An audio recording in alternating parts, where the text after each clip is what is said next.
Hello বন্ধুরা, আজকে রাত্রে ভাবছি লুচি আলু তরকারি করব। তো তার জন্য মশলাগুলো আগে থেকেই রেডি করে নিয়েছি। আলুগুলোও আগে থেকে কুচিয়ে নিয়েছিলাম।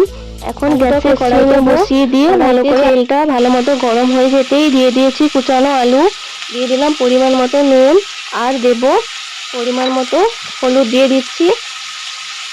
আলুগুলোকে ভালো করে কষিয়ে নেব, যাতে এখানে অনেকটা সেদ্ধ হয়ে যায়, তাহলে আর জল দিয়ে বেশিক্ষণ ফোটাতে হবে না, আর স্বাদটাও থাকবে। তার জন্য এখানে ভালো করে আলুগুলোকে কষিয়ে নিলাম। এবারে নামিয়ে দিয়ে কড়াইতে অল্প তেল নিয়ে নিয়েছি।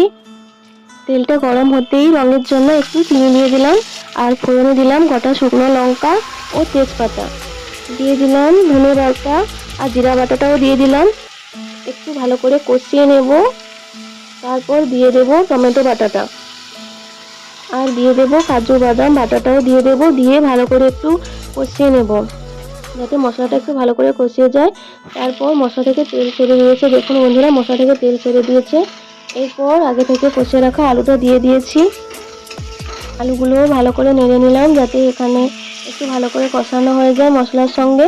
তারপর দিয়ে দিচ্ছি পরিমাণ মতো জল। এই জলটা দিয়ে 5 মিনিট মতো ফুটিয়ে ঢাকা বন্ধ করে দেবো। 5 মিনিট মতো ফুটিয়ে নামিয়ে নিলেই তরকারি রেডি হয়ে যাবে। এরপর ভেজে নিচ্ছি গরম গরম লুচি। লুচিগুলো বেশ ফুলেছি কিন্তু আজকে।